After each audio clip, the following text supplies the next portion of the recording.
first saw Jimmy, which was on his first day in London, and Chas rang me up and said, he's arrived, and I'm taking him down to the Speakeasy tonight. Do you want to come down and meet him and hear him jam?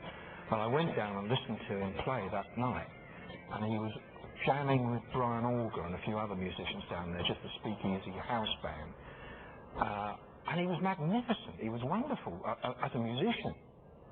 But to me, it was like listening to somebody like Wes Montgomery, you know, because he was such a clever musician. And I just said to Chas, quite honestly, Chas, I said, I can see this going straight over the heads of the fans. I cannot see this guy making it, because he's almost too good, you know. And Chas said, not if I have anything to do with it, he won't. Initially in Britain, Jimmy took what solo work he could get. Chas came and asked me, would I let Jimmy support me, because I'm big enough now. I got people all over England, Wales, Scotland, Ireland want to support me because I got the crowd. Me and the band, we got the crowd. He actually asked me, could Jimmy support me? I went, you got it. One of the first times he had a chance to play for the English audience was with the Cream, and the Cream were just getting started out. Of course, Eric Clapton on lead guitar, and nobody had ever jammed with them before. I mean, it was just like, who is Jimi Hendrix, and why does he want to jam with us? But sure enough, he talked his way into meeting Jack Bruce at a pub close by, and said, you know, hey, I'd like to jam with you. I'm Jimi Hendrix. I'm over here from America, and he came up on stage, played 2 songs with the Cream, 2 blues songs that he updated with this driving electric sound, and Clapton was blown away, according to Jack Bruce. He said that nobody had ever done this before, and here comes Jimi Hendrix coming along, summing up the great electric blues guitar players of that time, like Jeff Beck and Pete Townsend, who were kind of, I guess, a little bit scared of, who's this guy that can play circles around us? Chas Chandler teamed Jimmy with bass guitarist Noel Redding and drummer Mitch Mitchell. They called themselves the Jimi Hendrix Experience. Their first album, Are You Experienced?, galloped into the charts in its first few weeks of issue. The London tabloids, in an era of pre-political correctness, dubbed him the Wild Man of Borneo, and his publicist made sure he lived up to that reputation. Through all his success, Jimmy remained a very shy individual. He was left-handed, so he played his guitar upside down. London was the place for Jimmy to be, his inebriation with new art forms, music and fashion complete. The Beatles and the Rolling Stones had kick-started this cultural revolution, and London proclaimed him as their new musical king and purveyor of magic. He would play his guitar with his teeth, and even set fire to it, all part of his unique guitar style. When he lit his guitar on fire, that was just, you know, the ultimate. You know, that was, he just, he really, paved the whole way for all these acts, you know? I never ever saw him without the guitar. Even at a party I went to, he was still sitting in the chair with the guitar in his hand, with his hand clenched around the neck of the guitar.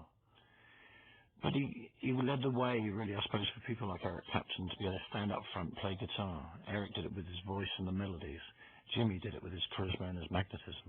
He was able to create, on the spot, sounds that were appealing to the ear. It's hard to describe a note he plays. It was just good enough. Everything he did fell right into place.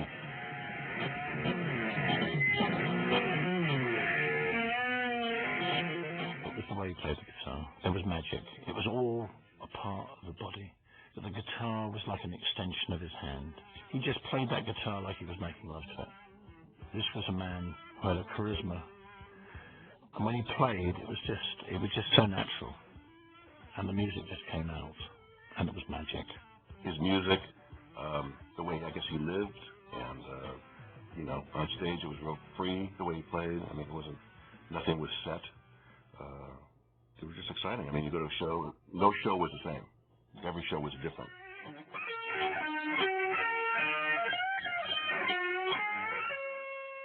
And I think he told me I should listen to this. Wait till you hear the wah-wah. And I said to him, I remember saying to him, what's a wah-wah pedal? I really felt a bit, you know, that was the latest thing, and he had it in his hand, and he put it down and hooked it up to my guitar amps that were already in the studio and played it. And I liked it. And he started talking with that wah-wah pedal. He differed from the top acts at that time. And his sound was so different than the Beatles or the Rolling Stones or something like that. And plus, I think being African American in both the American audience and the English audience was a plus in his favor. I mean, there weren't any African American guitar players at that time playing rock and roll to a white audience and getting the respect and appreciation that he did, you know? Jimmy was playing the guitar as if he was playing to a black blues audience, really. You understand me? He was not putting the cabaret and the niceties to it. He was letting it rip like you go to the back across the railroad tracks.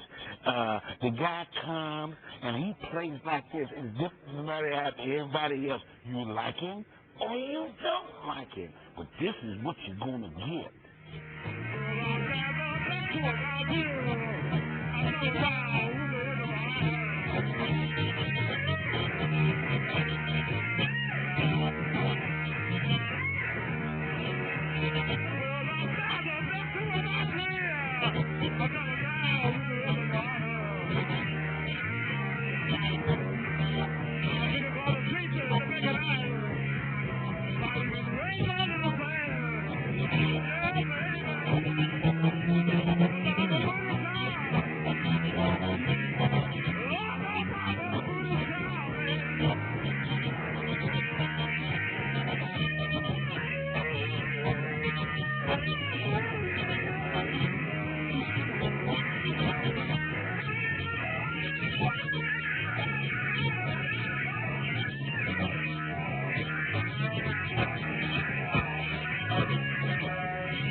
Shortly after he made a hit, we took action to protect our rights in England, to preserve our rights, and to say, hey, he's our artist.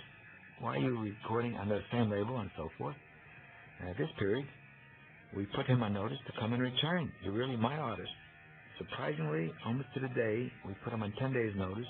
He came back and returned at the height of his career, at the height of amazing lawsuits that everyone talks about to this day, and starts recording. In his own way, Jimmy set the agenda for a host of new bands. But despite his British success, attitudes in America had yet to change. You had 3 chances of not getting a cab in Greenwich Village in those days. 1 if you were a hippie, 2 if you were black, and 3 if you had long hair. Well, Jimmy made it on all 3 counts.